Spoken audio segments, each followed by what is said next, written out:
¿Por qué en este universo todo lo vivo parece obligado a alimentarse de otra cosa para seguir existiendo? Piénsalo un segundo. Un árbol bebe luz y minerales. Un insecto devora hojas. Un ave caza al insecto. Un animal más grande persigue al ave. Y cuando todo termina, la tierra reclama los restos y los convierte otra vez en alimento. Es como si la vida estuviera atrapada en una rueda antigua, silenciosa y perfecta, donde nada sobrevive sin tomar energía de algo más. Pero según Linda Moulton Howe, esa pregunta no es solo biológica, es una puerta. Y durante más de 4 décadas, ella creyó conocer una parte de la respuesta que nunca pudo decir en voz alta. No lo dijo en televisión, no lo escribió en sus reportajes, no se lo confesó ni siquiera a colegas que pasaron años preguntándole qué era exactamente lo que estaba guardando. Esta noche, esa espera termina, porque lo que ciertos hombres le contaron sobre la Antártida no fue presentado como una leyenda ni como un rumor de pasillo. Ellos hablaban de medidas, de coordenadas, de temperaturas, de estructuras bajo el hielo que, si existen, obligarían a mirar la historia humana desde otro lugar. Durante mucho tiempo la explicación aceptada fue simple. Los humanos antiguos jamás pudieron asentarse en la Antártida porque el clima era demasiado brutal. Hielo, viento, oscuridad, aislamiento. Un continente imposible. Pero entonces aparecieron imágenes satelitales que, según estas fuentes, mostraban algo que no encajaba con esa versión. Una formación extraña emergiendo del blanco. 9 acres de extensión,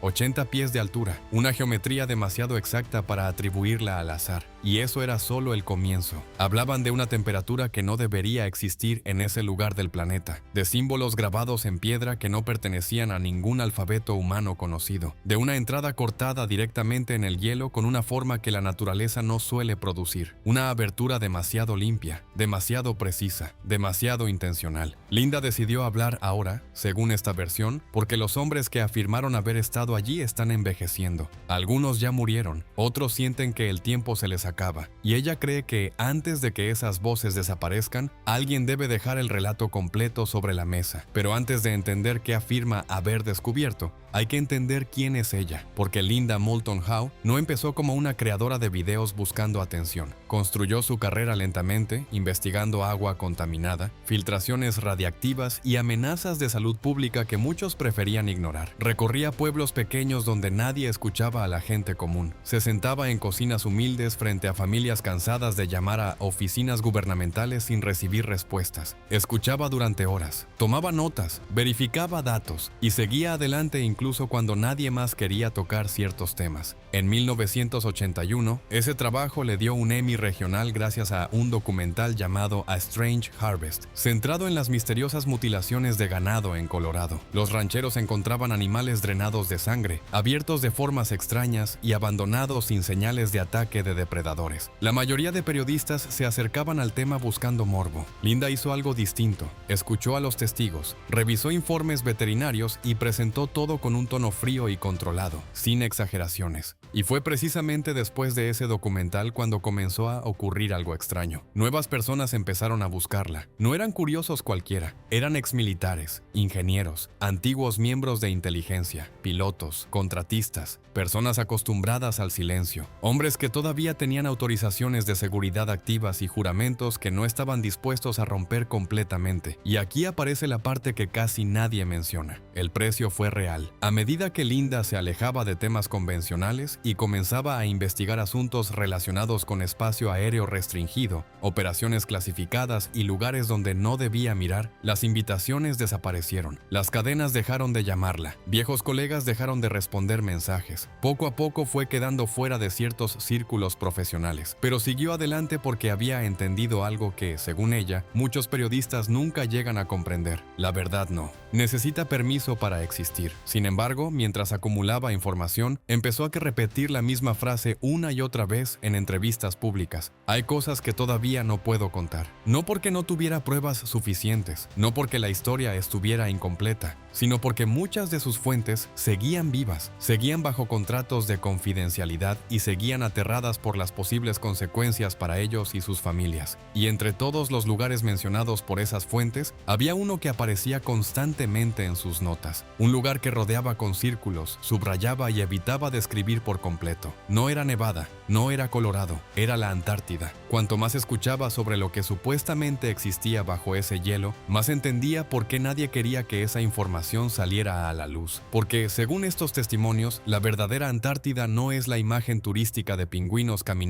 frente a estaciones científicas. Esa es solo la superficie. Según las personas que hablaron con ella, el continente más austral del planeta es también uno de los territorios más controlados del mundo. Su espacio aéreo está vigilado. Las expediciones independientes son casi imposibles. Los vuelos civiles tienen rutas estrictas. Muchas zonas simplemente no son accesibles para cualquiera. Linda empezó a notar pequeños patrones. Pilotos desviados de sus rutas cerca de ciertas coordenadas. Contratistas obligados a mover cargamentos sin hacer preguntas. Ingenieros que recibían órdenes de abandonar estudios geológicos y dejar atrás los resultados obtenidos. Imágenes satelitales donde algo aparecía un día y desaparecía pocos días después. Noticias científicas que surgían brevemente y luego se esfumaban sin explicación. Y ahí estaba el detalle más inquietante. Cada pieza, por sí sola, parecía insignificante. Un vuelo desviado puede tener una explicación lógica. Una fotografía editada puede deberse a errores técnicos. Un acceso restringido puede justificarse por razones de seguridad. Eso era precisamente lo que hacía tan difícil conectar todo, porque cualquiera que señalara un solo detalle recibía una respuesta razonable y terminaba sintiéndose ridículo por haber preguntado. Pero Linda no observaba una pieza aislada, observaba décadas enteras de piezas acumuladas sobre la mesa. Y cuando finalmente comenzó a unirlas, la forma que apareció no parecía un simple continente dedicado a la investigación científica, parecía un perímetro.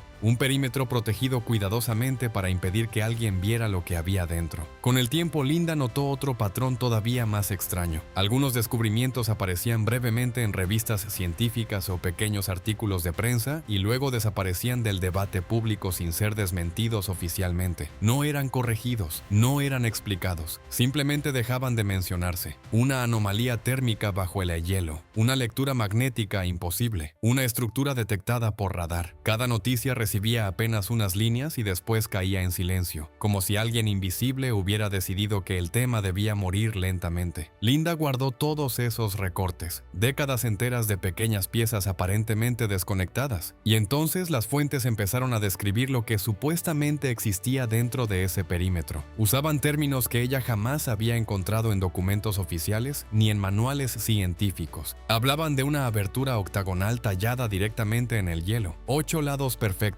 una geometría demasiado precisa para ser producto natural. Ese fue el punto donde la historia dejó de tratar sobre rutas aéreas y documentos clasificados, porque lo que aquellos hombres describieron después de cruzar esa entrada era algo que muchos de ellos intentaron borrar de su memoria durante el resto de sus vidas. Y aquí necesito pedirte algo. Si has llegado hasta este punto y quieres escuchar la continuación completa de esta historia, suscríbete ahora mismo y deja un comentario con la palabra hielo. Quiero saber cuántos siguen aquí. Leo los comentarios y el algoritmo también los escucha. Ahora sí, los hombres que finalmente hablaron con Linda no lo hicieron de forma casual. Se reunían en habitaciones privadas muchos años después de abandonar el servicio militar. Nada podía grabarse, nada podía escribirse oficialmente. Algunos habían esperado hasta la vejez para hablar. Otros esperaron hasta enfermar gravemente. Y unos cuantos solo tomaron el teléfono después de recibir diagnósticos terminales. Uno de ellos, según Linda, era un antiguo miembro de la Marina originario de la costa del Golfo. Había servido durante los últimos años de la Guerra Fría y decidió contactarla únicamente después de enterarse de que padecía cáncer avanzado. Lo que más impresionó a Linda no fue el contenido de sus historias, fue el tono. No hablaban como personas desesperadas buscando atención. No actuaban como personajes de una película. Describían todo con la calma fría de alguien explicando cómo reparar un panel eléctrico, sin dramatismo, sin emoción visible. Eso era precisamente lo inquietante, porque las descripciones coincidían incluso en detalles técnicos. Y parte de esas estas descripciones encajaban con hechos reales sobre la Antártida. Mucha gente imagina el continente como un bloque muerto de hielo, pero en realidad existen sistemas volcánicos activos y dormidos bajo la superficie. Mount Erebus continúa siendo uno de los volcanes activos más australes del planeta. Las fuentes hablaban de roca basáltica negra debajo del hielo, un tipo de roca extremadamente densa que, en otras regiones del mundo, suele ocultar cavernas naturales y estructuras subterráneas gigantescas. Algunos describían haber sido transportados cerca del polo mediante rutas donde aviones civiles no tienen permitido ingresar. Otros mencionaban depresiones suaves en el hielo que no parecían grietas naturales, sino rampas descendiendo hacia algo oculto. Uno de los hombres aseguró haber llegado primero en un portaaviones, luego en helicóptero, después en un vehículo blindado sobre nieve y finalmente frente a un glaciar donde existía una entrada octagonal perfectamente tallada. 8 lados idénticos, demasiado exactos. Otro hombre describió algo todavía más extraño. Afirmó haber llegado por submarino. No emergieron primero. Según su relato, el submarino atravesó una grieta profunda bajo el hielo y continuó descendiendo hasta alcanzar una zona donde el entorno simplemente cambiaba. Él describía la experiencia como si hubiera tomado un ascensor de servicio, como algo rutinario, como si hubiera ocurrido más de una vez. Y cuando Linda preguntó qué había al otro lado, todos dieron exactamente la misma respuesta. Las mismas medidas, las mismas temperaturas, la misma luz imposible. Como si personas separadas por décadas hubieran visitado el mismo lugar sin saber unas de otras. Según esos testimonios, las cámaras bajo el hielo eran enormes. No enormes en sentido figurado, sino medidas concretas. Cada espacio tenía aproximadamente 9 acres de superficie excavados dentro de roca negra. Los techos alcanzaban casi 80 pies de altura y aún así no existían columnas visibles sosteniéndolos. Eso fue una de las primeras cosas que desconcertó a los ingenieros presentes, porque, según ellos, una cavidad de ese tamaño normalmente necesitaría refuerzos estructurales visibles. Sin embargo, la roca parecía mantenerse estable por sí sola, como si hubiera sido diseñada de una manera que no comprendían. La segunda cosa imposible era la temperatura. Afuera, el frío descendía a 40 grados bajo cero. Adentro, el aire permanecía estable entre 68 y 72 grados Fahrenheit, una temperatura cómoda, casi doméstica, y la transición ocurría de inmediato. No existía un túnel largo para aclimatarse. Cruzabas el umbral y el ambiente cambiaba instantáneamente, como si el lugar reaccionara a tu presencia. Pero lo más extraño todavía estaba por venir.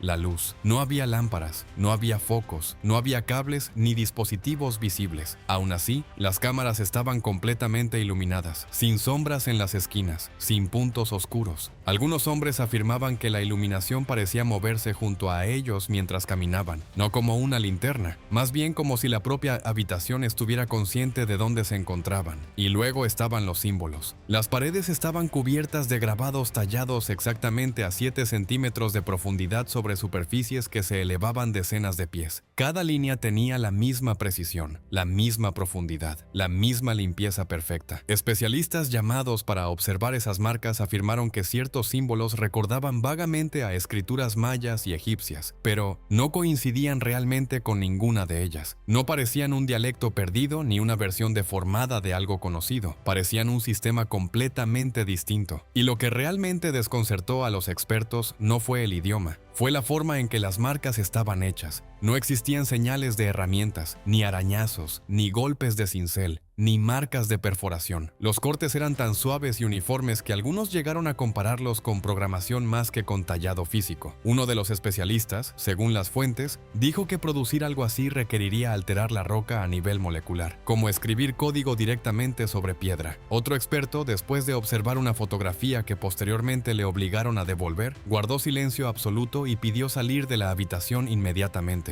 Y aquí es donde la historia comienza a volverse realmente incómoda, porque si aunque sea una pequeña parte de esas descripciones fuera cierta, entonces cambiaría completamente la manera en que entendemos la historia la humana. Cambiaría lo que creemos posible. Cambiaría la pregunta sobre quién estuvo realmente en este planeta antes que nosotros. Y aún así, todos los hombres describían el lugar de la misma manera, las mismas dimensiones, la misma temperatura, la misma iluminación extraña, el mismo tono frío y técnico al contarlo. La mayoría jamás se conoció entre sí. No había razón evidente para coordinar versiones. simplemente parecían recordar el mismo lugar, pero nunca se les permitió hablar públicamente sobre ello, y la manera en que se mantuvo ese silencio es quizás una de las partes más perturbadoras de toda esta historia. La mayoría de personas imagina secretos protegidos mediante amenazas cinematográficas, hombres vestidos de negro, coches esperando afuera de una casa, advertencias violentas, pero según Linda, el verdadero método era mucho más silencioso, más elegante, más efectivo. Era una conversación casual mencionando quién administraba tu pensión, un comentario aparentemente inocente sobre la escuela de tu hija, una observación tranquila sobre lo desafortunado que sería perder cierto contrato de trabajo, sin gritos, sin violencia visible, solo la comprensión absoluta de que todo lo construido durante una vida podía desaparecer si hablabas demasiado. Y en la Antártida esa presión era todavía más fuerte, porque allí no existe escapatoria, no hay vecinos, no hay periodistas cercanos, no hay hoteles, todo depende de una misma estructura de autoridad. Cada vuelo, cada radio, cada suministro, cada cama, todo pasa por el mismo sistema. Y si ese sistema decide que eres un problema, entonces no existe ningún lugar dentro del continente donde puedas esconderte. Por eso, según Linda, aquellos hombres permanecieron callados durante décadas, no porque fueran cobardes, no porque disfrutaran guardar secretos, sino porque tenían familias, carreras, hijos, hipotecas y una comprensión total de lo que ocurriría si hablaban demasiado pronto. El secreto seguiría allí abajo, y ellos serían destruidos primero. Existe un tipo de soledad muy específica en cargar algo así dentro de la cabeza durante 40 años. Muchos de ellos no podían contárselo a sus esposas, tampoco a antiguos compañeros militares, porque esos compañeros habían firmado los mismos acuerdos y probablemente no querían saber más. Ni siquiera podían hablarlo con terapeutas, porque hablar crea registros, y los registros dejan huellas. Así que aprendieron a vivir fingiendo normalidad mientras cargaban recuerdos que, según sus relatos,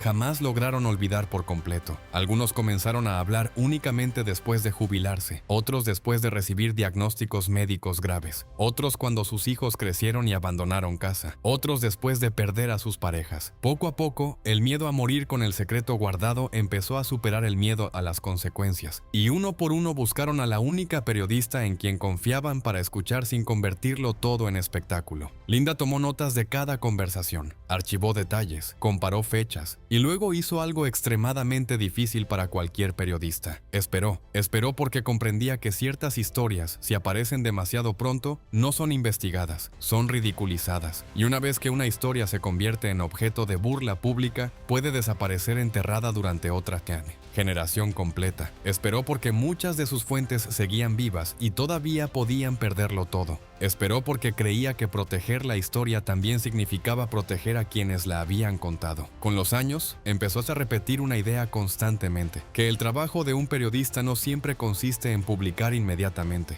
A veces consiste en convertirse en el lugar donde cierta información permanece segura hasta que el mundo esté preparado para escucharla. Pero el tiempo comenzó a agotarse, y ahí aparece una frase que Linda asegura haber escuchado una y otra vez en los últimos años, antes de morir. No como dramatización, no como frase poética, como un reloj. Cuando alguien que ha permanecido callado durante 40 años empieza diciendo antes de morir, lo que realmente está diciendo es que las prioridades cambiaron. Las autorizaciones de seguridad expiran, las carreras terminan, los contratos pierden fuerza cuando ya no tienes empleo que perder. Y enfrentarse a la mortalidad elimina muchas de las excusas que antes mantenían cerrada la boca de una persona. Pero existe otro reloj avanzando al mismo tiempo, la tecnología, porque las herramientas que antes pertenecían únicamente a gobiernos y agencias militares ahora comienzan a estar disponibles para investigadores independientes. Las imágenes satelitales civiles mejoran cada año. Los sistemas de radar capaces de atravesar hielo son más accesibles. La detección térmica ya no es exclusiva de estados poderosos. Eso cambia completamente el cálculo para cualquiera que haya guardado secretos durante décadas. Porque si tarde o temprano alguien va a descubrir algo por su cuenta, entonces quienes estuvieron allí primero deben decidir qué hacer. Guardar silencio para siempre. O hablar antes de que otros encuentren el lugar sin contexto y sin memoria de lo ocurrido. Y hay un tercer reloj avanzando todavía más rápido, el propio hielo. Las plataformas heladas se están fracturando, los glaciares retroceden, áreas selladas durante miles de años empiezan lentamente a abrirse, y según Linda, quienes estuvieron allí saben exactamente dónde mirar. Saben qué podría quedar expuesto si ciertas capas desaparecen. Por eso ella ha comenzado a hablar un poco más. No todo, nunca todo. Todavía elige cada palabra con extremo cuidado, como alguien caminando sobre un campo minado. Pero más que antes, mucho más que antes. Ahora menciona las cámaras, las temperaturas, los símbolos, las entradas geométricas, las luces que parecen seguirte,